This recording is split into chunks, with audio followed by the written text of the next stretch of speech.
When I was 11, I really wanted a new laptop. I wanted to pursue digital art, and I even had a really cool drawing pad for it too. But I was using an old laptop my dad had given me, and it could not handle any digital art life app for the life of it. That's why I decided to start saving up money. However, I was still at the age when people used to give me actual gifts instead of money like they do now. So I had absolutely no income to save up from. Next thing you know, I'm laying upside down on the couch, mindlessly staring at the ceiling while listening to my parents talk. And that is when I heard my mom, very jokingly, tell me that I should put my skills to use and start my own little business. Now, let me give you a little background here. I started drawing when I was around 5, so by that age, I already had quite a lot of experience. I could pull it off, and that is exactly what I did. I started my own little business, which we ended up calling Ikitre. The whole business consisted of me selling my hand-drawn bookmarks made from different materials. Like any proper business, we, of course, started with a logo.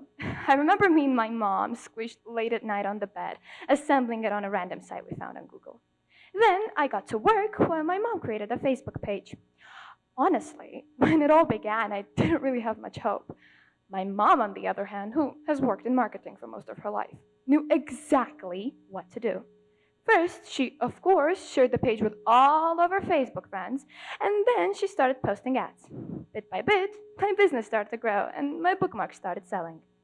One day, while scrolling, my mom stumbled upon an ad from a shopping center, East Point. They were holding a convention for young business owners.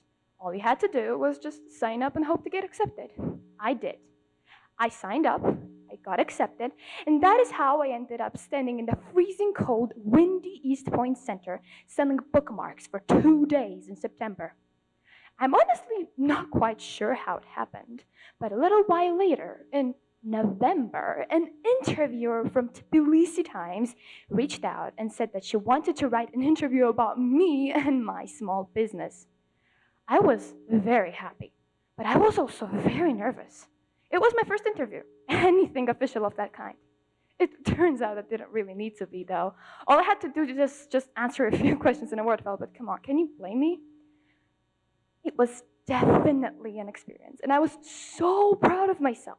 But my pride reached its absolute peak a little while later in April, just before I turned 12, when a radio show invited me to go live with them. I wasn't sure that people watched or listened to the radio anymore. However, I was proven completely wrong when I came back to school and an old classmate of mine excitedly ran up to me telling me that she saw me on the radio show they posted on Facebook. I had never been happier.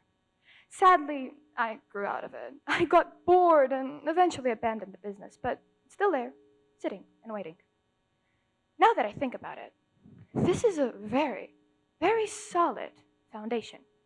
I managed to achieve so much just by the age of 12. Imagine what I could do now. It doesn't have to be bookmarks. It could be anything. I mean, I already have a base, a certain amount of followers, and even past clients. If I were to start again, I would achieve everything I've already done, definitely even more. Looking back then it was just for fun, and the money was an added bonus. But today that is a completely different story. Not only would having an ongoing business is going to look absolutely amazing on my portfolio, but it's also going to be a source of income.